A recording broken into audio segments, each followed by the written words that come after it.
સૌનું વધુ એક વખત હાર્દિક સ્વાગત છે. આજનો વિષય બહુ ઇન્ટરેસ્ટિંગ છે, એન્ડોમેટ્રોસિસ એન્ડ એગ ફ્રીઝિંગ. આ વિષય પર તો ડૉક્ટર સ્મિત પટેલ અને ડૉક્ટર સૈજુ પટેલ આપની સાથે વાત કરશે, પરંતુ સ્મિતભાઈ અને મેડમનું સ્વાગત કરતાં મને અત્યંત આનંદ થાય છે. ડૉક્ટર સોનિયા ચંદાનીજી, જેમણે આ કાર્યક્રમ કોઓર્ડિનેટ કર્યો છે, મારા માનદ ખજાનચી શ્રી મિતિશભાઈ મોદી અને આપ સૌનું ચેમ્બર ઓફ કોમર્સ વતી હાર્દિક સ્વાગત. આ એક નવા પ્રકારનો વિષય છે, થોડો ગંભીર વિષય છે, ઊંડાણને સ્પર્શ કરે તેવો વિષય છે. ચેમ્બર ઓફ કોમર્સની પ્રવૃત્તિ વિશે મારે તમને જણાવવાની જરૂર નથી, પરંતુ ડૉક્ટર સાહેબ અહીં અમદાવાદથી ખાસ આજે સવારના 6 વાગ્યામાં નીકળીને અહીં સુધી પહોંચ્યા છે. એટલે ખાલી જણાવી દઉં સાહેબ કે 1940માં 16 સભ્યોથી શરૂ થયેલી આ સંસ્થા આજે 14,000થી પણ વધુ સભ્યો ધરાવે છે. 150થી વધુ એસોસિએશનોનું પીઠબળ ધરાવે છે. ઉમરગામથી ભરૂચની લગભગ 2 લાખ લોકોનું પ્રતિનિધિત્વ આ સંસ્થા કરે છે.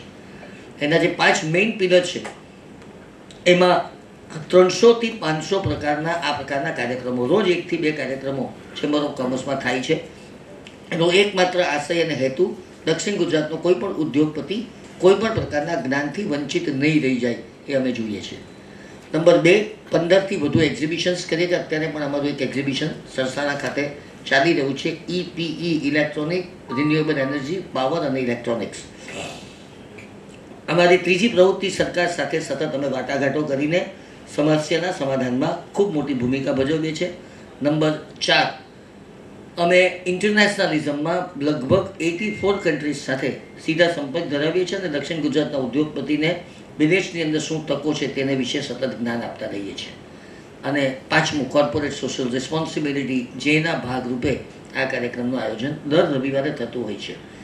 બહુ લાંબો વિક્રમ છે. લગભગ આજે આ કદાચ 27 કે 28મી હેલ્થ સિરીઝ હશે અને આમાંથી 30 સાહેબ કહે છે પ્રમાણે તો 30 હેલ્થ સિરીઝ, અને દર રવિવારે આ હેલ્થ સિરીઝ ચલાવવી એ પોતે પોતાનામાં એક બહુ મોટી ઘટના છે. પરંતુ ચેમ્બર એવું માને છે કે એ અમારું સામાજિક કર્તવ્યનો ભાગ છે અને એટલે અમે આ કાર્યક્રમ આયોજન કરતા હોઈએ છીએ. અમદાવાદથી પધારેલા બંને મહેમાનોનું આપણે જોરદાર તાળીઓથી સ્વાગત કરીએ. હું વિનંતી કરું છું આપણે એમનું પુષ્પગુચ્છથી સ્વાગત કરીએ. રાજેશભાઈ.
तारीख है 8 और दिन है रविवार. हम मना रहे हैं हेल्थ का त्योहार. हर रविवार, बार बार, लगातार. और आज जिस विषय में हम बात करने जा रहे हैं, शायद हम में से काफ़ी सारे सीनियर डॉक्टर्स भी यहाँ मौजूद हैं, कभी किसी ने इतनी गहराई से इस सब्जेक्ट के बारे में सुना भी ना होगा, समझा भी ना होगा, और जो आज जानने जा रहे हैं वो कभी जानने को भी नहीं मिलेगा. धुरंधर पिक्चर आप सबने शायद देख ली होगी, मैंने तो बहुत बार देख ली. तो जो गायनेकोलॉजी के धुरंधर होते हैं ना, वो होते हैं ओटी के मास्टर ब्लास्टर. मतलब ऑपरेशन 5 बार 10 बार फेल गया और तब जिन डॉक्टर्स को याद किया जाता है, वो डॉक्टर्स अहमदाबाद से आज आपके बीच मौजूद हैं. और कई दशकों से स्त्री रोग विशेषज्ञ के रूप में इनके फैमिलीज़ पूरे गुजरात में नहीं पूरे विश्व में हमारे देश की ख्याति फैला चुके हैं। और ये बहुत प्राउड मोमेंट है हमारे लिए कि ये डॉक्टर्स आज इंडिया में ऐसी टेक्नोलॉजी और रिसर्च लेकर आए हैं कि कैंसर नहीं है तो भी ऐसी कई बीमारियां हैं जो बहुत खतरनाक हैं और उनको ठीक करना मुमकिन ही नहीं हो पाता, वो बीमारी छोड़ती ही नहीं है। ऐसी ही एक बीमारी होती है प्री मैच्योर ओवेरियन फेलियर। आजकल की बच्चियों को बांझपन की समस्या बढ़ती जा रही है, अंडे कमज़ोर होते जा रहे हैं और आईवीएफ की ज़रूरत पड़ती है। लेकिन समय रहते अगर उन अंडों का फ्रीजिंग कर लिया जाए, इसके बारे में कोई जानकारी, आप स्पेशलिस्ट के पास जाएं तो भी सही तरीके से नहीं दे पाता, मुझे क्या करना है, कहाँ करना है। ऐसे ही जो अंदर की बच्चेदानी की लाइनिंग होती है जो हर माहवारी में बाहर आती है, लेकिन अगर वो ब्रेन में चली जाए तो, सुना है कभी, वो लाइनिंग लंग्स में यानी श्वास में चली जाए तो, हर मासिक में पेशाब की जगह रक्त निकले तो, ऐसे ऐसे केसेस होते हैं। और उनके मास्टर ब्लास्टर्स आप आपके बीच में हैं। बीमारी का नाम है एंडोमेट्रियोसिस एंड जो हम डिस्कस करने जा रहे हैं आपको अभूतपूर्व अनुभव होगा और विश्व की बेस्ट टेक्नोलॉजी के साथ अपने ही गुजरात में अहमदाबाद शहर में डॉक्टर्स हैं जो इसके लिए हमें बेस्ट से बेस्ट ट्रीटमेंट दे सकते हैं। तो हम हर बार बॉम्बे या फॉरेन भागते हैं, उसकी बजाय अब हम लोग गर्वी Gujarat. I welcome doctors team from Mayflower. The stage is yours. Thank you.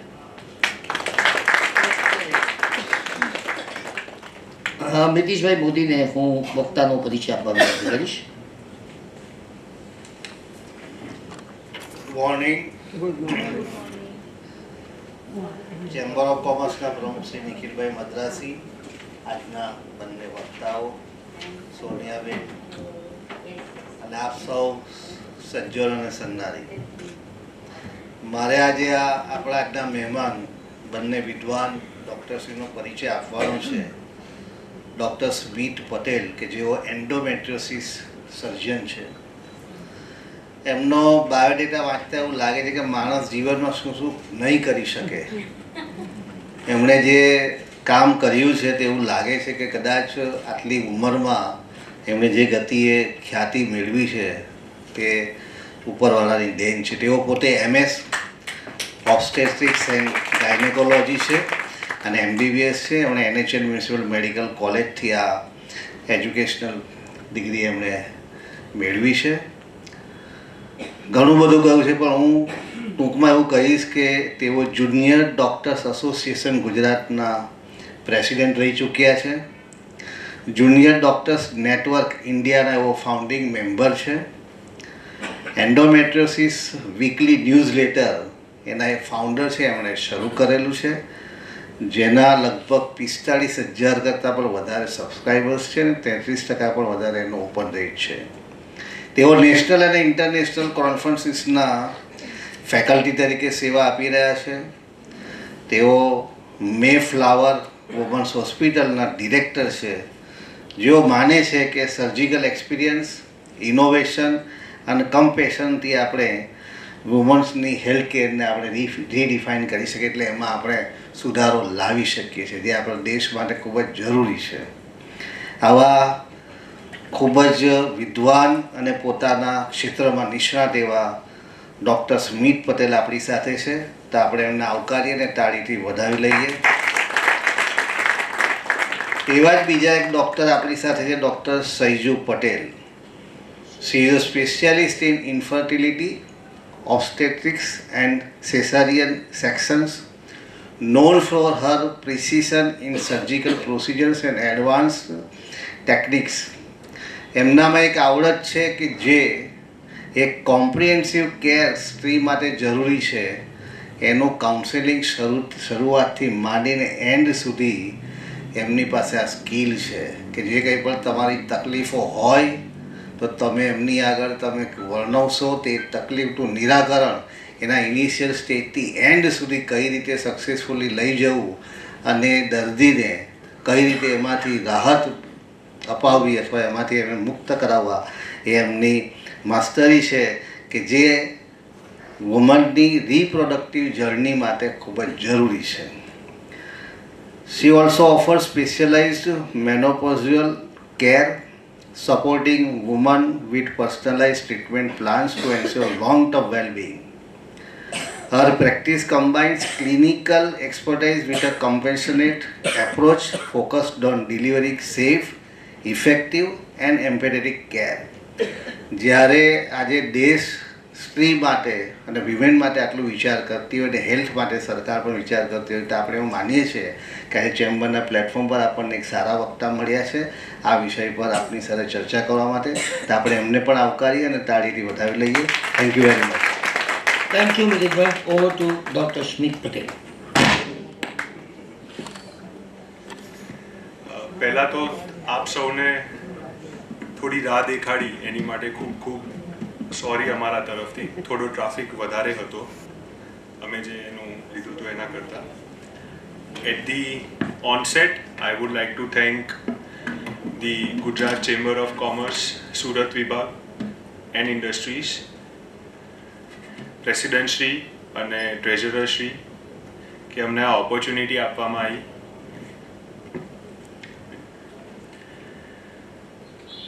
આજે વી are going to start with understanding of a disease કે એક એવો ડિઝીઝ છે જે લોકોને ખબર નથી પણ ખૂબ જ રેમ્પેન્ટ છે આજની દુનિયામાં.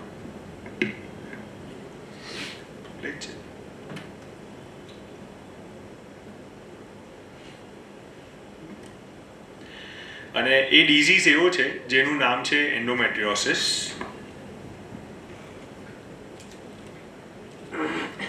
એક સેકન્ડ, અહીંયા એક વખત આ થઈ જાય. Good morning everybody.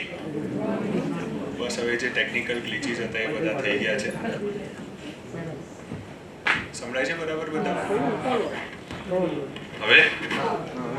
ઓકે. સો આનું નામ છે last stitch. The reason for that is કે એન્ડોમેટ્રિયોસિસ કરીને જે ડિઝીઝ આપણે આજે ડિસ્કસ કરવાના છે, વર્લ્ડ સ્ટેન્ડર્ડ એવા છે એના કે એ ફરીવાર થાય જ છે બધાને. અને આપણે જે રીતે કરીએ છીએ કે આપણું જે મેનેજમેન્ટ છે એનાથી આ ફરીવાર થવાની શક્યતા ખૂબ જ ઓછી થઈ જાય છે, લેસ દેન 2%. અને એ એકચ્યુઅલી ક્યોર થાય છે અને બધા પેશન્ટ્સ આમાંથી રિલીવ થાય છે. તો આપણે જ્યારે છેલ્લે સર્જરી પતાવી દઈએ ને ત્યારે છેલ્લો એક સ્ટીચ લેતો હોઈએ ટાંકા લઈને, એ જે પોટ હોય નાનો 5 મિલીમીટરનો, એ પોટ અમે ક્લોઝ કરીએ અને અમે એવું ઈચ્છીએ કે આ છેલ્લો સ્ટીચ પેશન્ટને મળે ફોર એન્ડોમેટ્રિયોસિસ. એટલે આનું નામ ધ લાસ્ટ સ્ટીચ આપવામાં આવ્યું છે. હવે આ ડિઝીઝ જે છે એ બહુ કોમ્પ્લેક્સ છે, ઘણું બધું થાય છે આમાં. ડાયજેસ્ટિવ ડિસ્ટ્રેસ, એનો મતલબ તમે જ્યારે ક્યારેક કબજિયાત થઈ જાય તમને વિધાઉટ એની રીઝન, બરાબર છે, ડાયરિયા થઈ જાય છે, પેટ ફૂલેલું ફૂલેલું લાગે તમને, મૂડ સ્વિંગ્સ ગજબ લેવલના થતા હોય છે આની અંદર, કે તમને ગમે ત્યારે ગુસ્સો આવી જાય, ગમે ત્યારે તમને રોવાની ઈચ્છા થાય, ગમે ત્યારે તમને આમ કંઈ બી ખાવાની, તમે જમી લીધું છે તો પણ તમને કંઈ બી ખાવાની ઈચ્છા થાય. ઓવરઓલ તમારું જે એક ટાઈમે તમને સારું લાગે પણ થોડા જ ટાઈમમાં એક ફટાક દઈને શિફ્ટ આવે કે ના તમને નથી થતું, અને ઓવરઓલ તમારી લાઈફ હોય તો તમને એવી જ ફિલિંગ આવે ના બેડ પર માથે સૂતા જ રહેવું છે કે મને ઊભા બી નથી થવું. જ્યારે બી તમે રિલેશન રાખો છો કે સેક્સ આવે છે, બરાબર છે, તો બહુ જ પેઇનફુલ હોય છે. આ ડિઝીઝની એક સાઇન્સ એન્ડ સિમ્ટમ્સ કહીએ અમારી ભાષામાં, કે કઈ રીતે તમને થોડું ઘણો આઈડિયા આવે કે ડિઝીઝ કેમ છે. આ ડિઝીઝ મેજર રીઝન છે લોકોને બાળક ના રહેવા માટે, ઇન્ફર્ટિલિટી જે કહીએ એ. અને આ ડિઝીઝમાં એક્સેસિવ બ્લડ લોસ થતો હોય છે. હવે આ બહુ જ કોમન છે. 12% of the population, which means દરેક 10 વિમેનમાં એક વિમેનને આ થતું હોય છે. એટલું કોમન અને રેમ્પેન્ટ છે અત્યારે આ. અને સૌથી ખરાબ વાત એ છે કે it takes 7 or 8 years to get just diagnosed with the disease. આ ડિઝીઝના 3 પાર્ટ છે જેને અમે સેડ ટ્રાયંગલ કહીએ છીએ, કે લોકોને એના સિમ્પટમ્સ કે શું થાય છે એ નથી ખબર હોતી. ડાયગ્નોસિસ આ જલ્દી નથી થતું કેમ કે એટલી અવેરનેસ નથી, એટલા ડૉક્ટર્સનું એટલું હજી બુક્સમાં બી નથી આવ્યું આ ડિઝીઝ એટલી બધું, તો એ ડૉક્ટર્સ બી એને ડાયગ્નોસિસ નથી કરી શકતા. અને the last part is awareness, જેની માટે આપણે આજે મળી રહ્યા છે કે લોકોને વધારે એનું નોલેજ મળે તો એ જલ્દી એને અવેરનેસમાં આવે, ડાયગ્નોસિસ થાય અને ટ્રીટમેન્ટ થાય. હવે આ ડિઝીઝને સમજીએ તો આ કર્સર છે જે તમને દેખાઈ રહ્યું છે, સો આ આપણું યુટ્રસ છે, બરાબર છે. આ વજાઇનલ પાર્ટ છે, આ ફેલોપિયમ ટ્યુબ્સ કહીએ, અને આ ઓવરીઝ છે. આ રિપ્રોડક્ટિવ ઓર્ગન્સ છે, બધા જ ફિમેલમાં આ હોય. હવે એની યુટ્રસની ઇન્ટરનલ લાઇનિંગ જે હોય, ઓવરીના ઇન્ફ્લુએન્સની અંદર એ ગ્રો થાય અને શેડ ઓફ થાય in form of menstruation. This is very common. દરેક આ પ્લેનેટમાં every women will have this. પર અગર આ જે ટિશ્યુ છે જે આપણે એન્ડોમેટ્રિયલ લાઇનિંગ કહીએ છીએ એ બીજે ક્યાંય મળે છે, યુટ્રસની બહાર મળે છે, તો આ ડિઝીઝનો સ્વરૂપ આવે છે.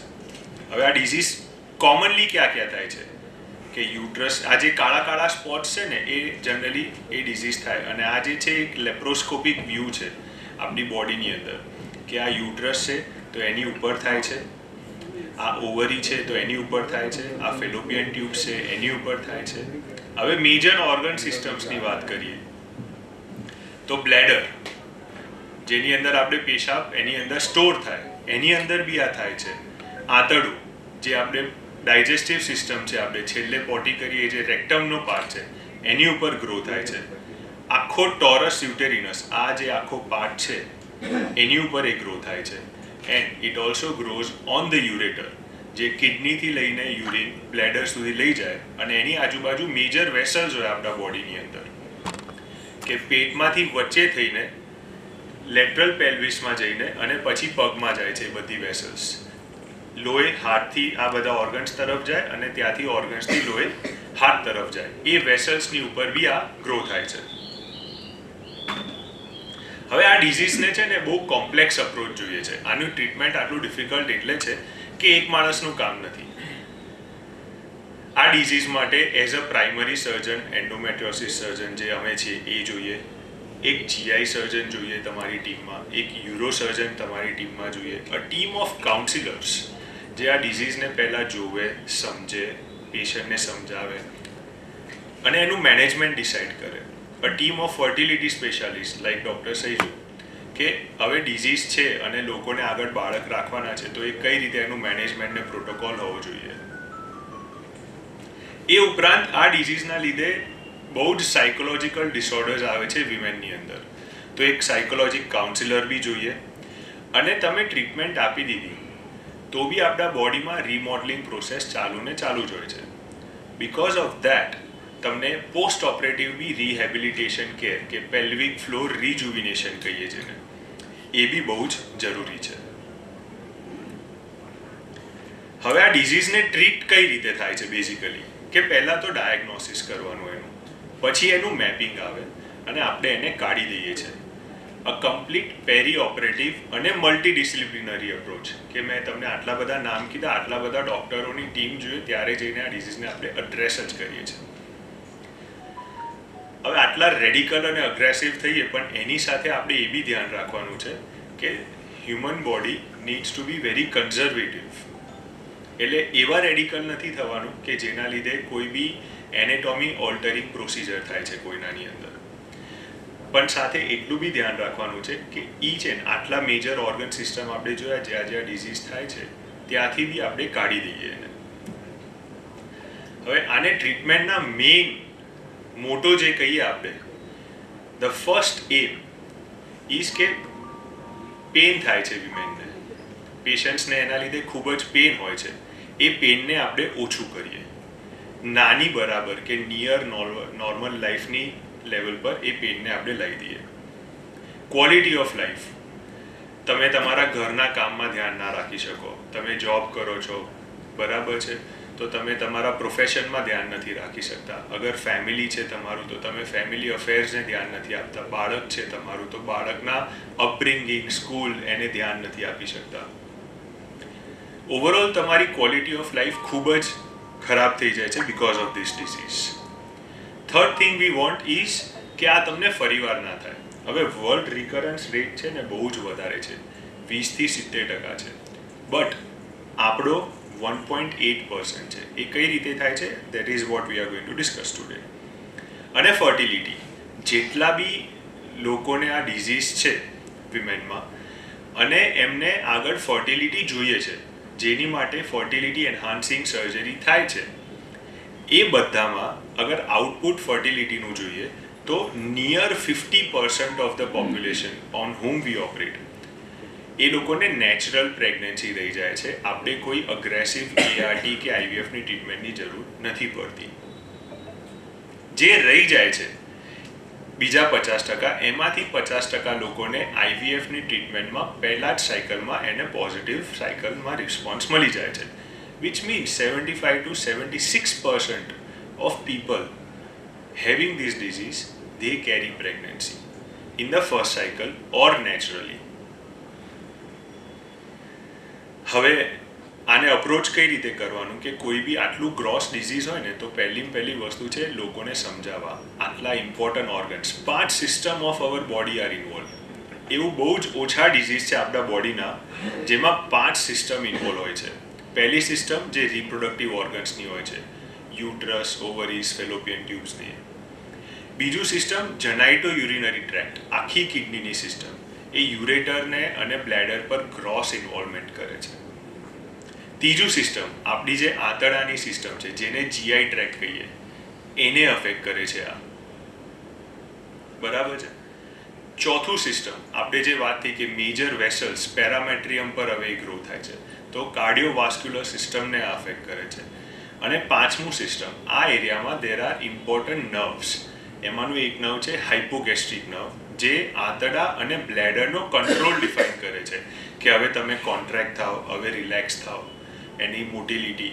તો આપણે જે પોટી કરીએ અને શું કરીએ, એની જે મુવમેન્ટ્સ છે એ નર્વ ડિસાઇડ કરે છે, which is central nervous system. આપણું બ્રેન એને કંટ્રોલ કરે છે, તો એ બી અફેક્ટ થાય છે. તો આટલી કોમ્પ્લેક્સિટી હોય ત્યારે proper counselling is very important. બધું જ ક્લેરિટી સાથે સમજાવવું જોઈએ આપણા પેશન્ટ્સને કે કઈ રીતે આ ડિઝીઝ છે, એનું આ મેપિંગ છે, એની આ ટ્રીટમેન્ટ છે અને આ ફર્ધર મેનેજમેન્ટ છે. હવે સૌથી પહેલા પાર્ટ પર આવીએ કે ડાયગ્નોસિસ. એક સિમ્પલ સોનોગ્રાફીથી તમને ખાલી ખબર પડી જાય છે કે ડિઝીઝ છે કે નથી. એને ઓલ ઓર નલ લો કહીએ કે હા કે ના. અગર હા છે તો એનું MRI કરાવવું જોઈએ. અને MRIમાં આપણે ડિઝીઝને મેપ કરીએ છીએ આખું કે ડિઝીઝ ક્યાં છે. એક પેશન્ટ પ્રિપેરેશન એની પ્રોસિજર હોય એ કરીએ અને આપણે એને મેપ કરીએ. ફોર એક્ઝામ્પલ, એડિનોમાયોસિસ હોય તો પેશન્ટને એક્સ્ટ્રીમ પેઇનફુલ પીરિયડ્સ થઈ શકે. એબનોર્મલ યુટ્રાઇન બ્લીડિંગ ઓછું કે વધારે, ઇન બિટવીન ધ સાયકલ્સ, આ બધી તકલીફ થાય.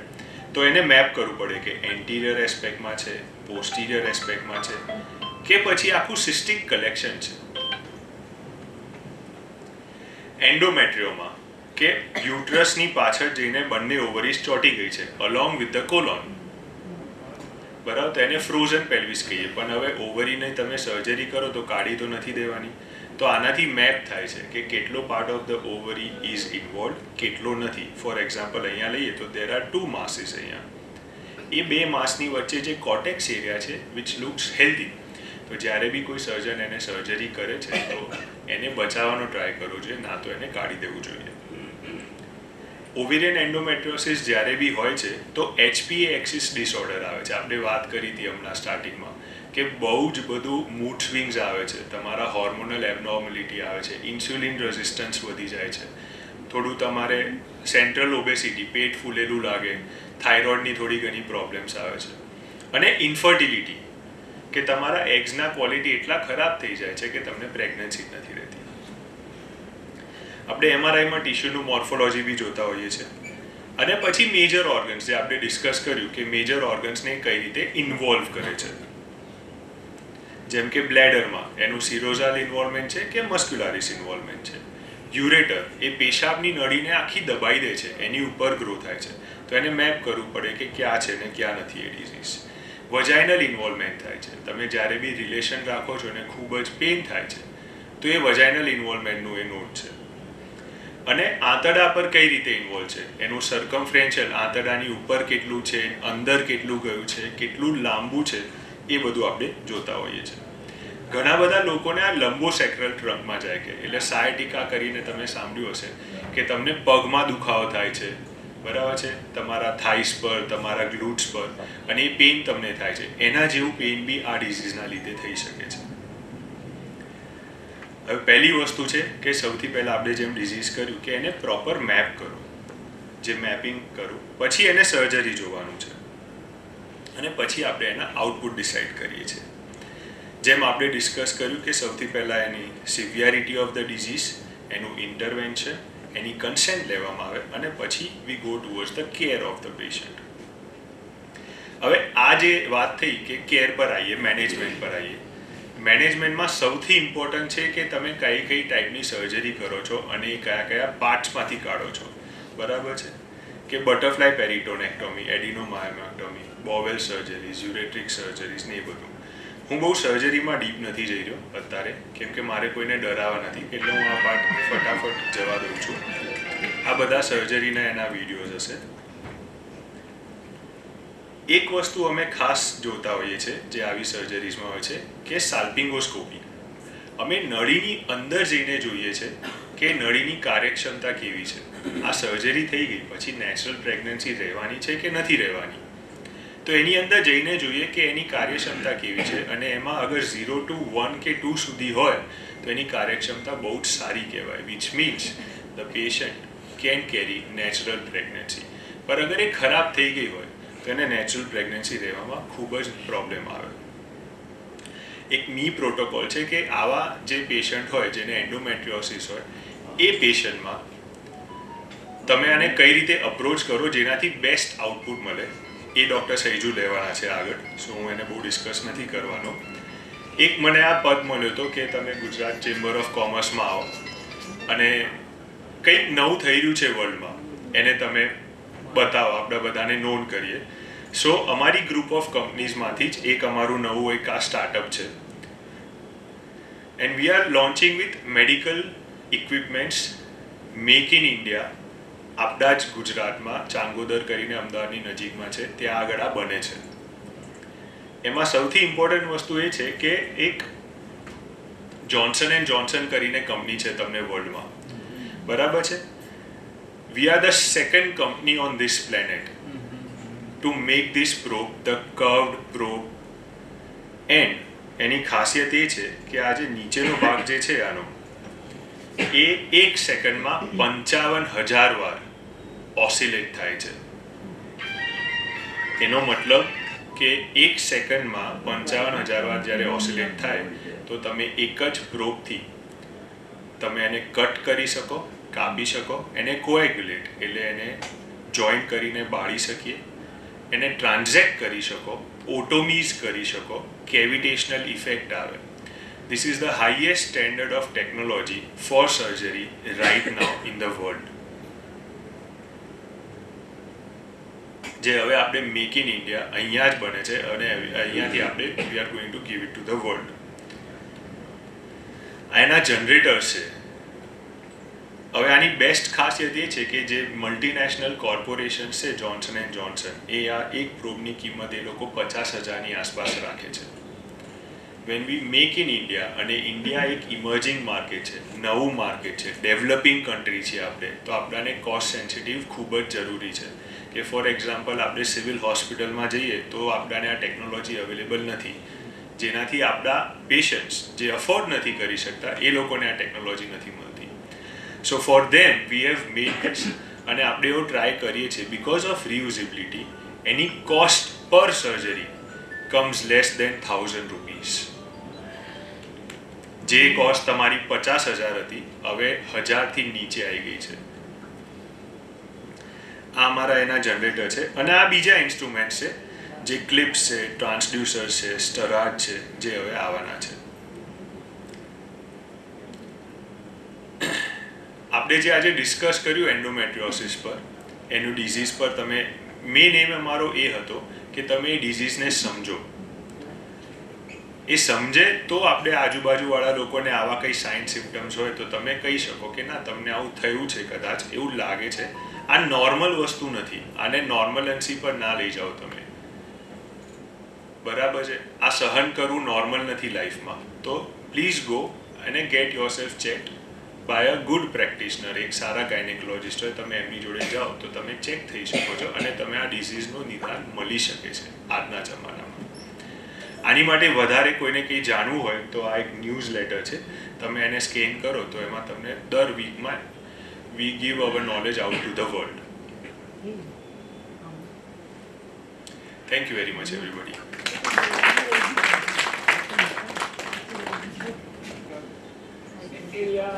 ના, આ ડિઝીઝ એવું નથી કે તમે કંઈ ખાઓ પીઓ કે તમારી લાઈફસ્ટાઈલના લીધે આ થાય છે તમને. આનું એક મેઇન રીઝન છે જેનેટિક પ્રીડિસ્પોઝિશન. હવે આ કઈ રીતે સ્પ્રેડ થાય છે તો એની મેઇન 4 થિયરી છે.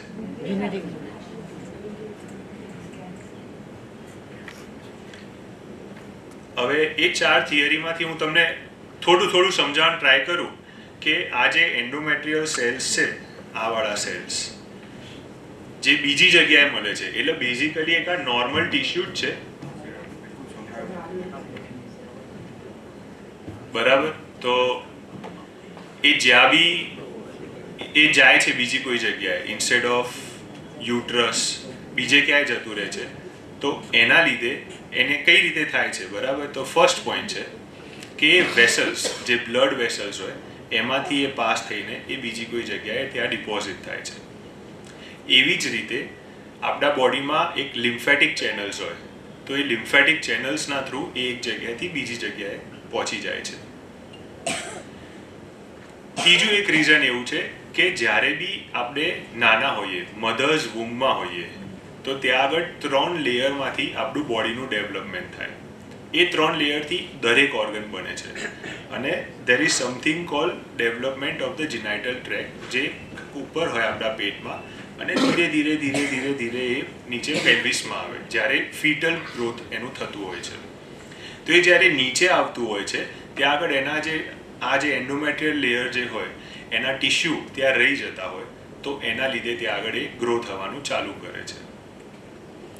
હજી એક એવો રીઝન છે કે એ સેલ નોર્મલ જ છે. ફોર એક્ઝામ્પલ, આંતરડાની ઉપર એ ગ્રો થાય છે, એ સેલ નોર્મલ આંતરડાનો જ ગ્રોથ છે, પણ બિકોઝ ઓફ મિઝેનકાઇમલ ચેન્જ કોઈ એક એક્સટર્નલ ટ્રિગર ફેક્ટર આવે છે જે કોઈ ડિફાઇન નથી કરી શકતું. એ ટ્રિગર ફેક્ટરના લીધે એ સેલ આ સેલ બની જાય છે. ફોર એક્ઝામ્પલ, તમારો સ્કિનનો સેલ વાળમાં કન્વર્ટ થઈ જાય, તો એવી કઈ પદ્ધતિ આપણા બોડીની અંદર થાય છે જેના લીધે આ ડિઝીઝ થાય છે. આ બેઝિક મેઇન થિયરીઝ છે. આની સિવાય બીજી ઘણી બધી થિયરીઝ છે. હવે આ 4 થિયરી સાચી બી છે અને દરેક પેશન્ટમાં એક થિયરી હોય એવું કમ્પલસરી નથી. મલ્ટિપલ પરમ્યુટેશન કોમ્બિનેશન થતા હોય છે થિયરીઝના. તો એ રીતે એ પેશન્ટને થતું હોય તો તમે એવું ના ડિફાઇન કરી શકો કે ખાલી રેટ્રોગ્રેડ મેન્સ્ટ્રુએશનના લીધે પેશન્ટને આ ડિઝીઝ થયો છે. ના, બીજા બધા ફેક્ટર્સના લીધે બી એ થતું હોય છે.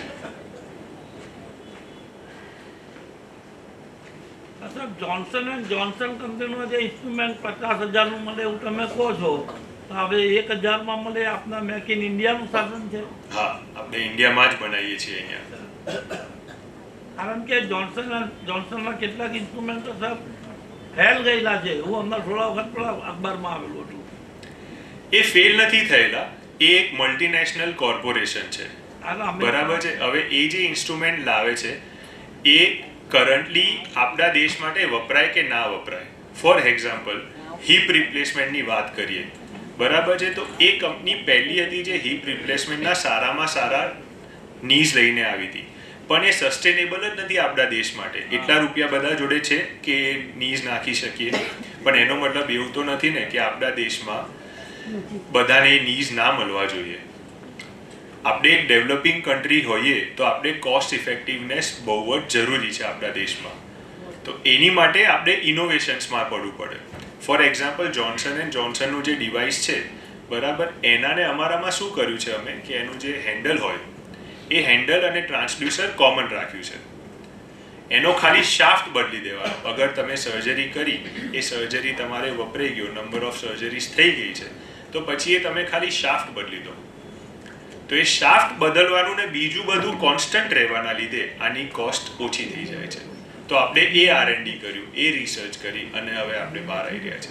એના લીધે આ ઓછી થઈ રહી છે કોસ્ટ. કોઈને કંઈ પૂછવું હોય તો? યસ, હા પ્લીઝ. શું છે, અમને એટલો ખ્યાલ આવ્યો કે ભાઈ આ એક વુમન રિલેટેડ જે અંદરનો પ્રોબ્લેમ હોય છે, ફેલોપિયન ટ્યુબના હોય છે કે કોઈ એવા ટાઈપના, એની સર્જરી તમે કરો છો. હવે તમે સેલની વાત કરી, કોઈ સેલની વાત કરી, બરાબર. હવે સેલ વિશે અમે બહુ એટલું જાણતા નથી, પણ સેલ વિશે બી પેલા સ્ટેમ સેલની વાત હોય છે, કંઈક બધું અલગ અલગ વાત હોય છે. મારે તો જનરલી હું જાણવા માટે એટલા માટે આવ્યો છું કે ઘણાને જીનેટિક ડિસઓર્ડર હોય છે. હા, મેલ ફિમેલ જે મેરેજ કરેલા હોય ને, તો એનું બચ્ચું જે આવે ને, તો એને શું છે, પેલા ક્રેપ ડિસીઝ જેવું આવે છે. અને ડૉક્ટરો એમાં એવું કહે છે કે તમે એકવાર તો આવી ભૂલ થઈ જાય છે, દેખાય નહીં ક્રેપ ડિસીઝ, તો ન્યુરોલોજીસ્ટ પેલા આ એક DNA પ્રોબ્લેમ છે, સમથિંગ લાઈક ધેટ. તો એના માટે બીજું પ્લાનિંગ એ લોકો એક તો પ્રોબ્લેમ છે, એનું કોઈ સોલ્યુશન નથી ક્રેપ ડિસીઝનું. અને બીજું પ્લાનિંગ એ લોકોએ કરવું હોય તો આનો કોઈ ઉપાય હોઈ શકે છે. હવે આમાં શું છે, આજનો જમાનો ખૂબ જ એડવાન્સ થઈ ગયો છે. હવે તમારે એવી હોસ્પિટલ અને એવી લેબ આઈડેન્ટિફાઈ કરવી પડે જેની જોડે ટેકનોલોજી અવેલેબલ છે કે નહીં. જેમ કે મેફ્લાવર છે, તો અમારા બંને સેન્ટર જે અમદાવાદમાં છે એમાં આ ટેકનોલોજી અવેલેબલ છે. એમાં ડૉક્ટર શું કરે કે ફિમેલના ઓવા લે, એગ્સ લે, મેલના સ્પર્મ લે, એ બંનેને ફ્યુઝ કરે. હવે જેટલા એગ્સ અને સ્પર્મ મળીને ફ્યુઝ કર્યા છે એ એમ્બ્રિયોમાં બને અને એને આપણે બ્લાસ્ટોસિસ્ટ સ્ટેજ સુધી લઈ જવાનું હોય. પણ એ જે ગ્રોથ થાય એમાં વચ્ચે એક મોડ્યુલા સ્ટેજ આવે જેની અંદર 6, 8 અને પછી એનું બાયફર્કેશન થાય સેલ્સમાં. તો એ જે નાનું સેલ હોય ને, જ્યારે 6 કે 8 એની અંદર સેલ હોય, તો હવે આજના જમાનામાં એવી ટેકનોલોજી અવેલેબલ છે કે એટલા નાના સેલમાંથી એક નાનો એનો કણ બહાર કાઢીએ. એ કણ બહાર કાઢીને એનું આખું જીનેટિક ટેસ્ટિંગ થાય. એ જીનેટિક ટેસ્ટિંગમાં 99% કોઈ બી જીનેટિક ડિફેક્ટ હોય જે આપણાને કરન્ટલી નોન છે, આપણી સિક્વન્સ છે ને બિલિયન્સમાં છે કે ATCG કરીને એક આ સિક્વન્સ હોય, એ આખું આપણાને બતાવે કે ફોર એક્ઝામ્પલ હું છું તો હું થોડો શ્યામ છું, મારી આ હાઇટ છે, મારી આ બોલવાનું છે, મારી આ બોડીમાં આ છે, તો એ બધું જ એ જીનેટિક સિક્વન્સની અંદર હોય. તો જેટલા બી સિક્વન્સ નોન છે આપણા અત્યારે કરંટ સાયન્સને, એમાંથી 99% જે બી હોય તો એ આપણાને સિક્વન્સમાં એ કરી આપે છે. સપોઝ કોઈના 5 એમ્બ્રિયો બન્યા હોય તો તમે એમાંથી એ ટેસ્ટ કરાવો, એમાંથી તમને મળશે કે આ 2 ખરાબ છે, તો એ 2ને ઇમ્પ્લાન્ટ જ નહીં કરવાના, જે બીજા 3 સારા છે એ ઇમ્પ્લાન્ટ કરવાના. જેનાથી આ ડિઝીઝ તમે જે કહો છો કે કન્જનાઇટલ ડિઝીઝ છે, એની જીનેટિક ડિઝીઝ, તો એ થતાં આપણે રોકી શકીએ છીએ.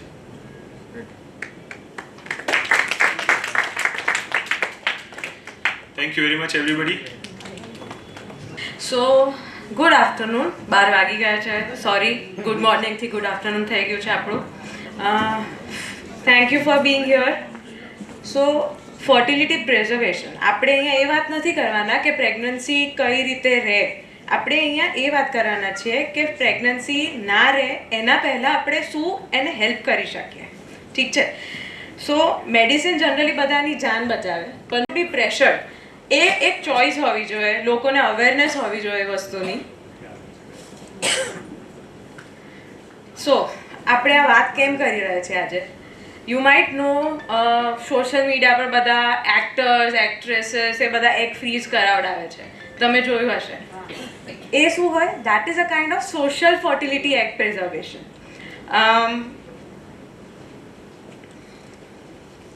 Right now social and medical fertility are becoming an essential part.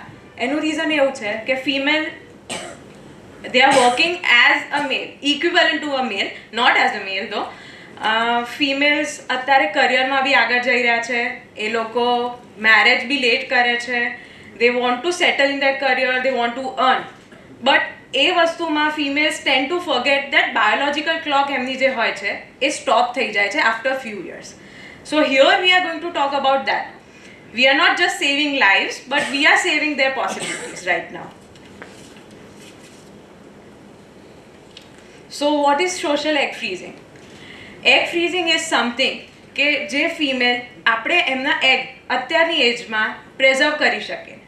અત્યારે suppose female ease of 29, we take their egg and preserve the eggs so that after they become 30s or in their late 30s whenever they want to plan pregnancy તો એના egg 29 યરના જ રહે.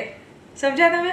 So elective preservation of eggs is allowed these days and socially acceptable by all the organizations.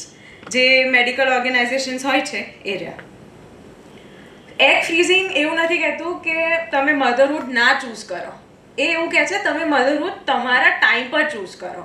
It is giving you time જે right now every females need. So આ કોની માટે છે? એના માટે કોઈ સિંગ્યુલર વસ્તુ નથી કે કોની માટે હોવું જોઈએ. એગ ફ્રીઝિંગ બહુ જ બધા ફેક્ટર્સને અફેક્ટ કરે, બટ એનું main factor is the choice. If a female wants ત્યારે એગ ફ્રીઝિંગ કરવું જોઈએ. વુમેનને લેટ મેરેજ કરવા હોય છે, અમુક ફિમેલને સિંગલ મધર બનવું હોય છે, અમુક ફિમેલ કરિયર અને લાઇફસ્ટાઇલના લીધે એ લોકો લેટ પ્રેગ્નન્સી પ્લાન કરે છે. 35-35 થઈ જાય ત્યાં સુધી એ લોકો વેઇટ કરે છે. અમુક કન્ડિશન્સ દેટ ઇઝ એન્ડોમેટ્રિયોસિસ, એના પછી એગ ફ્રીઝિંગ કરાવવું જોઈએ. So these are the factors, but main thing is ફિમેલની ચોઇસ પર જવું જોઈએ આ વસ્તુમાં. So why this awareness? Why are we here? Why are we talking about this? The main thing is, તમે સાંભળ્યું હશે કે વડીલો બધા આપણને કહે કે 30 પહેલાં એક બાળક, 35 પહેલાં બીજું બાળક. એનું રીઝન છે, સાયન્ટિફિકલ પ્રૂફ છે અમારી જોડે. The thing is at the birth બંને અંડાશયોમાં 2 થી 3 મિલિયન જેટલા અંડા હોય, એગ્સ હોય, that is known as oocytes. But at puberty એ ડાયરેક્ટ ડ્રોપ થઈને 3 lakhs to 5 lakh ઈંડા થઈ જાય છે. જ્યારે એ લોકો પીરિયડ્સમાં ચાલુ થાય ત્યારે 1 lakh એગ્સ અવેલેબલ હોય છે, but as soon as they reach 35 એ 1 lakh ડાયરેક્ટ ફોલ્સ ટુ 25,000. 25,000 પછી 40sની એજમાં એ ડ્રોપ થઈને 2000 એટલામાં પહોંચી જાય છે. એટલે યુ માઇટ હિયર કે પ્રીમેચ્યોર ઓવેરિયન ફેલિયર એટલે યંગ ફિમેલને અંડા ખાલી થઈ ગયા છે, જેની માટે એને IVF ડોનર તરફ જવું પડે. એનું રીઝન એ જ છે કે પોસ્ટ 35 ધ ફર્ટિલિટી સ્ટાર્ટ્સ ડિક્લાઇનિંગ. એ લોકોને ખબર નથી હોતી. ફિમેલ અને અવેરનેસ એ વસ્તુની બહુ જ લો છે. સો સોશિયલ એગ ફ્રીઝિંગ જનરલી આપણને એ હેલ્પ કરે કે 35 પહેલાં તમે એગ ફ્રીઝ કરાવી દો તો તમારી ફર્ટિલિટી ટિલ 35 સ્ટોપ થઈ જાય. પછી ભલે તમારે પ્રેગ્નન્સી લેટ 30sમાં પ્લાન કરવી હોય. So that is why the awareness is very necessary in these days. પણ એવું નથી કે અમે કીધું એટલે ફર્ટિલિટી પ્રિઝર્વ કરાવી દેવાની. એના માટે ઇન્ફોર્મ કન્સેન્ટ્સ હોય છે, પ્રોપર ગાઈડન્સ જોવે, પ્રોપર કાઉન્સેલિંગ જોવે, તમારો કેસ જોવો પડે, અમુક ફર્ટિલિટી ટેસ્ટ કરાવવા પડે, પછી જ you have to think about the pros and cons of that. So egg freezing કોઈ ઇન્સ્યોરન્સ પોલિસી નથી. ફર્સ્ટલી કે અત્યારે ફ્રીઝ કરાવી દીધા પછી હું 40, 45, 50sમાં પ્રેગ્નન્સી રાખું, એ કોઈ ઇન્સ્યોરન્સ નથી. બટ એક એ વસ્તુ છે કે જે ફિમેલને એમ્પાવરમેન્ટ આપે કે ના ઓકે મારી જોડે છે ટાઈમ. એ વસ્તુ એમને દે ફીલ અબાઉટ દેટ. પ્રેઝર્વેશનમાં ઓનેસ્ટ કાઉન્સેલિંગની જરૂરત હોય, રિયાલિસ્ટિક એક્સપેક્ટેશન્સ. એટલે અમે એવું કહીએ કે એગ ફ્રીઝ કરાવી દેવા જોઈએ. દેટ ડઝ નોટ મીન કે after few years when you get those eggs out એમની ક્વોલિટી પર બી ડિપેન્ડ કરે. અત્યારે at the age of 20s or 25 તમે એગ પ્રેઝર્વેશન કરાવો but the quality of the egg itself is low, તો post 30 બી it is going to be the same. We are freezing your egg right now at right age. એટલે અત્યારે જે એજ છે એના પર આપણે ફ્રીઝ કરી રહ્યા છીએ. અને પેશન્ટ બી ઇમોશનલી રેડી હોવું જોઈએ આ વસ્તુ માટે. So generally how does egg freezing work? બધાના મગજમાં એક વસ્તુ હોય છે કે આઈવીએફ બહુ પેઇનફુલ વસ્તુ છે, ઇમોશનલ ટ્રોમા આવી જાય છે, એગ ફ્રીઝિંગના અંદર બહુ બધા ઇન્જેક્શન આવે છે. યસ, ટેકનિકલી ઇન્જેક્શન્સ તો હોય છે, but any step wise I just explain you. First is તમારું કન્સલ્ટેશન થાય. તમે કોઈ બી ડૉક્ટર જોડે જાઓ, એ પ્રોપર તમારો કેસ જોવે. કેસ જોઈને પછી વી ડુ બેઝિક અલ્ટ્રાસાઉન્ડ. સોનોગ્રાફીમાં આપણે એ જોઈએ કે ગર્ભાશય કેવું છે, અંડાશયમાં કેટલા એગ છે, that is known as AFC, antral follicle count. પછી પ્રોપર તમને ગાઈડન્સ આપવામાં આવે, AMH લેવલ તમારું કરાવવામાં આવે. બધા જ સાંભળ્યું હશે what is AMH. Everybody would be very curious કે આનું AMH 2 છે, બટ મારી ફ્રેન્ડનું 0.02 છે. વાય? AMH ડ્રોપ થાય છે with the age, but in today's lifestyle, because of the stress, the lifestyle people have and the food habits, AMH continuously drops. Hence, AMH gives a better idea કેટલા eggs આપણા ovaries માં present છે. So, the first line of treatment is going to be knowing their AMH and then counseling the patient. પછી અમે તમારી માટે proper protocol decide કરીશું, તમને કયા ટાઈપના ઇન્જેક્શન આપવાના જરૂરી છે જેથી એગ મોટા થાય. Ovarian stimulation is going to be the third step. આ આખી એગ ફ્રીઝિંગની પ્રોસેસ 15 દિવસ જનરલી ચાલતી હોય છે. 15 દિવસ અમે જોતા રહીએ, એવરી ઓલ્ટરનેટ ડે તમારું સ્કેન કરાવતા રહીએ. We give you hormonal injections. Gonadotropins આપણે આપીએ, that is follicular stimulating hormone. You might have heard about FSH, LH, everything. So we give FSH for 10 to 12 days and then every alternate day અમે scan કરીએ કે બંને અંડાશયમાં કેટલા બીજ મોટા થઈ રહ્યા છે. પછી પૂરતી મેચ્યોરિટી, જ્યારે બીજ 20 mm એટલે મેચ્યોરિટી પર રીચ કરે ત્યારે આપણે એને બહાર લઈએ છીએ. That is known as egg retrieval process. Egg retrieval process generally needle દ્વારા વજાઇનલ રૂટથી આપણે ઈંડા બહાર લેતા હોઈએ છીએ. That is egg retrieval process. એના અંદર શોર્ટ એનેસ્થેશિયાની જરૂરત હોય છે. It is not painful, a little discomfortable yes, but એટલું પેઇન એમાં ફીલ નથી થતું. ડે કેર પ્રોસિજર છે એટલે after 4 to 5 hours a patient if she is feeling fine she can go back. એ ઈંડા આપણે બહાર કાઢ્યા પછી એનું કરવાનું શું? એ એગને આપણે બ્લાસ્ટ ફ્રીઝ, અલ્ટ્રા ફ્રીઝિંગ ટેકનિકથી આપણે ફ્રીઝ કરી નાખતા હોઈએ છીએ. freezing technique, why it is known as vitrification, because it is an ultra rapid freezing technique. -196 degree Celsius પર નાઇટ્રોજનમાં આપણે ફ્રીઝ કરી દઈએ છીએ. કેમ કે જે એગના અંદર, જે ઉસાઇડના અંદર સરે વાત કરી એમ પાણી હોય, એ પાણી એકદમ શ્રિંક થઈને ગ્લાસ લાઇક સ્ટેટમાં જતું રહે. આઈસ જેવું ના બની જાય. આઈસ બને તો એટ ધી એન્ડ આગળ જઈને ઓગળી જાય, બટ ગ્લાસ જેવું સ્ટેટ હોય તો એના એ સ્ટેટ એ લોંગ ટાઈમ સુધી પ્રેઝર્વ કરી રાખીએ આપણે. So that is known as vitrification and storage. આપણે ફ્રીઝિંગ પ્રોપર એગ્સ એ ટાઈમના આપણે ફ્રીઝ કરીએ છીએ. હવે વાત થઈ સોશિયલ એગ ફ્રીઝિંગ, એટલે પેશન્ટને જોવતું હતું એમના કરિયરના લીધે, સોશિયલના લીધે, લાઇફસ્ટાઇલના લીધે એને એગ પ્રેઝર્વ કરાય. That is known as social egg freezing. Right now coming to medical conditions and fertility preservations. કેમ? એનું રીઝન એવું છે કે બહુ જ બધા મેડિકલ રીઝન્સના લીધે વી ask the patient two get the eggs preserved. First thing is going to be endometriosis, as Smith sir said. Then second is going to be premature ovarian failure. Premature ovarian failure meaning તમારી 25 યરની જે ઓવરી છે, જે અત્યારે if તમારી એજ 25 છે, એ 40 યરની ઓવરીના જેમ કામ કરે છે. દેટ મીન્સ ફોલિકલ્સ એકદમ ડ્રોપ થઈ ગયા છે તમારા. AMH બિલો 1.5 જતું રહ્યું છે તમારું. કોઈ જેનેટિક ટેસ્ટિંગ છે, અત્યારે આપણી જેમ વાત થઈ, જેનેટિકલ કન્ડિશન છે કોઈના અંદર, અને એ પેશન્ટને આગળમાં ફ્યુચરમાં કિડ વિધાઉટ એની ડિઝીઝ જોવે છે, તો એવા કેસીસમાં બી પ્રિઝર્વ કરાવીને, એમ્બ્રિયો ફોર્મ કરીને, એનું ટેસ્ટિંગ કરીને પછી આપણે આગળ પ્રિઝર્વ કરી શકીએ. So this are the reason main કે આપણે એગ ફ્રીઝિંગ કેમ કરતા હોઈએ છીએ in medical reasons. The main is going to be endometriosis. એનું રીઝન એવું કે 25 થી 30% of the women of the reproductive age, meaning જેના પીરિયડ્સ ચાલુ થઈ ગયા, એ બધાને આ ડિઝીઝ ઇફેક્ટ કરે છે. અને એ ડિઝીઝના અંદર બી આગળ જતાં જે લોકો પ્રેગ્નન્સી પ્લાનિંગ કરતા હોય એમાં 50 to 70%ને ફર્ટિલિટીમાં આ વસ્તુ પ્રોબ્લેમ કરે છે, એન્ડોમેટ્રિયોસિસ. એન્ડોમેટ્રિયોસિસના લીધે જે અંડાશય હોય એના અંદર ઇન્ફ્લામેશન થઈ જાય, અંડાશય ઉસાઇટની ક્વોલિટી ડેમેજ થઈ જાય, ટિશ્યુ સ્કેરિંગ થઈ જાય, કોમ્પ્રોમાઇઝ થઈ જાય એગનું રિઝલ્ટ જે AMH છે એ ઓછું થઈ જાય. જનરલી અમારી ત્યાં એક પ્રોટોકોલ છે, we don't go for egg freezing before the surgery. એનું રીઝન એવું છે કે બિફોર સર્જરી સરે સમજાયું આખી ઓવરઓલ મેટાબોલિઝમ એન્ડ ફિઝિયોલોજી તમારી ડિસ્ટર્બ થઈ ગઈ છે.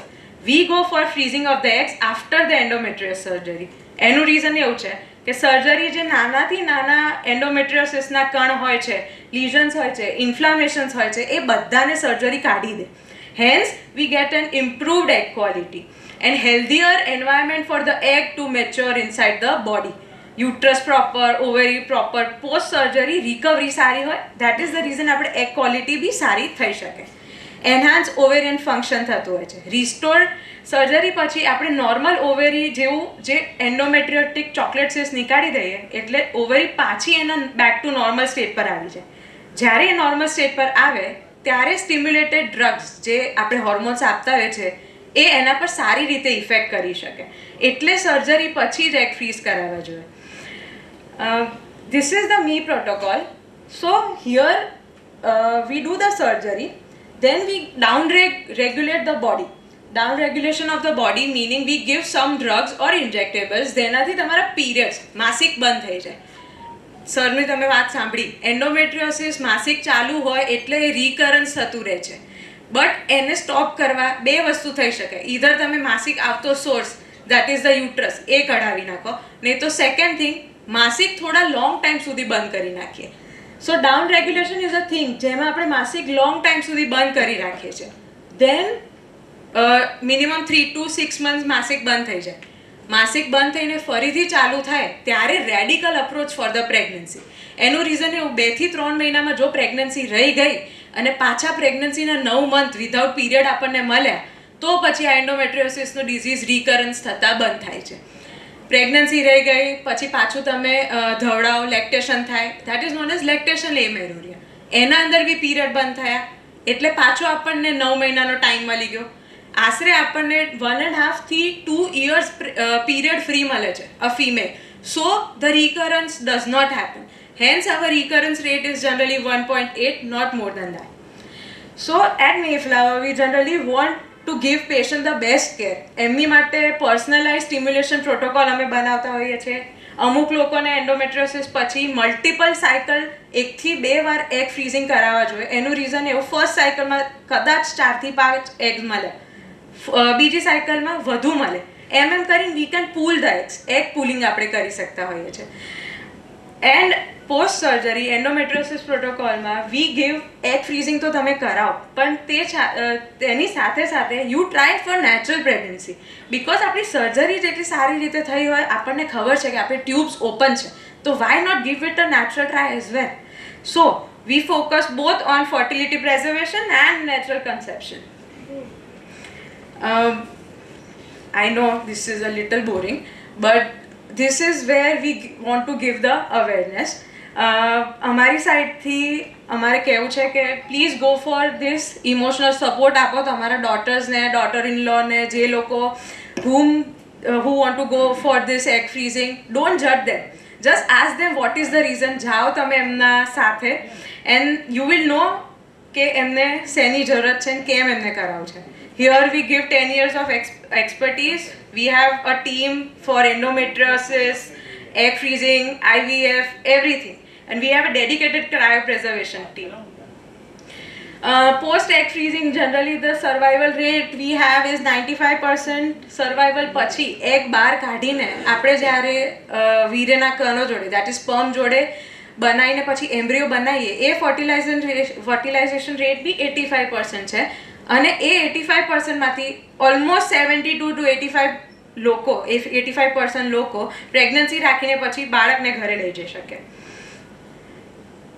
Thank you. Here I would like to end the lecture and please come forward for the questions if you have any.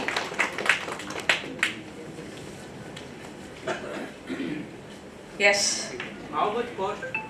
Cost sir બધા ડૉક્ટર્સની અલગ અલગ હશે. એનું રીઝન એવું, people have there on expertise. First thing, અમુક cryo પ્રેઝર્વેશન unit જેને આપણે ART bank કહીએ એનું કોસ્ટિંગ અલગ હોય.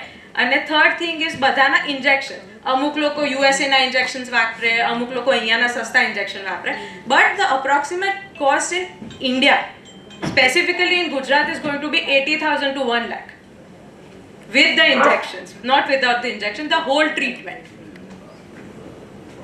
Yes sir. કોઈ ઘર બધી રીતે હેલ્ધી છે, Yes. પણ એને કેરિયર ઓરિએન્ટેડ છે, હજી મેરેજ પણ નથી કે હાફ મેરેજ પણ નથી, પણ એ ઈચ્છે છે કે મારા રિઝલ્ટ કરવા છે મારા, તો એમાં એને આઈડિયલ એજ કઈ? So the age ideal is post 25.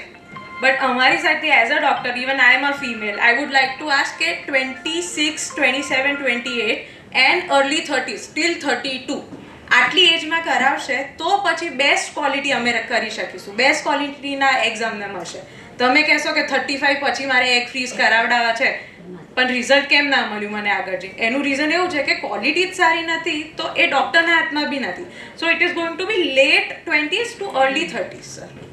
20 to 25 that is not necessary. આ એજમાં આઈ અન્ડરસ્ટેન્ડ, બટ એની માટે છે ને મને એ બી કહેવું છે તમને કે બેઝિક AMH લેવલ એનું કરાવી દેવાનું. બાય એની ચાન્સ એનું AMH 2 થી ઓછું હોય તો ભલે 22ની છે, આપણે એ વસ્તુના વિથ ફેવરમાં જવાનું, બિકોઝ AMH બહુ જ મોટો રોલ પ્લે કરે છે, even though if she is 20 or in late 30s or early 30s. Yes sir. મારો ક્વેશ્ચન એ છે કે અમુક આ જે કંઈ પ્રોસિજર છે આપણે નથી એમ કહેતા, પણ it's depend on insurance company અને ઇન્સ્યોરન્સ છે, બરાબર છે, યસ. પણ અમુક જે પ્રોસિજર હોય છે ને જીનેટિકની કે આ છે તે છે, તો એ ઇન્સ્યોરન્સમાં સામાન્ય રીતે કવર નથી થતી એમ. તો આમાં તમારી કોઈ પ્રોસિજર ખરી કે જે ઇન્સ્યોરન્સમાં કવર નથી થાય?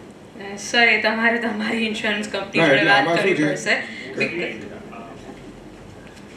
તમે અગર જુઓ ને વર્લ્ડમાં કોઈ બી ઇન્સ્યોરન્સ કંપની હોય ને તો બાળક રાખવા માટેની કોઈ બી પ્રોસિજર હોય એ ઇન્સ્યોરન્સ કંપની કવર નથી કરતી, ક્યારેય ના કરે.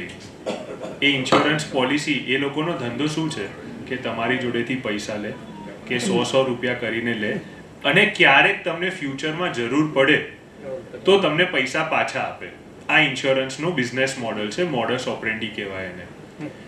On the other hand fertility કેવી વસ્તુ છે કે તમને જરૂરત છે, આપણે જીવીએ છીએ શેની માટે? Ultimate goal of human life શું છે? કન્ટિન્યુએશન ઓફ સ્પીસીસ, કે તમારી આમ કે ને જે લાઈન હોય ને વંશજ એ ચાલુ રહે, બરાબર? આ હ્યુમન લાઈફનો અલ્ટિમેટ ગોલ છે. તમે જે વસ્તુ કરવાના જ છો તો ઇન્સ્યોરન્સ એને કવર નહીં કરે, એ ફેક્ટ છે. એટલે તમે ગમે તેટલા રૂપિયા ઇન્સ્યોરન્સનું લો છો, તમારું ઇન્સ્યોરન્સ 10,000નું બી હોઈ શકે છે, કરોડનું બી હોઈ શકે, ઘણા બધા આવે એનાથી વધારે બી લેતા હોય છે, બરાબર છે. પણ ઇન્સ્યોરન્સ કંપની ફર્ટિલિટીની કોઈ બી ટ્રીટમેન્ટ કવર નહીં કરે, કેમ કે એમના સિદ્ધાંતોના વિરુદ્ધ જ જતું રહે છે.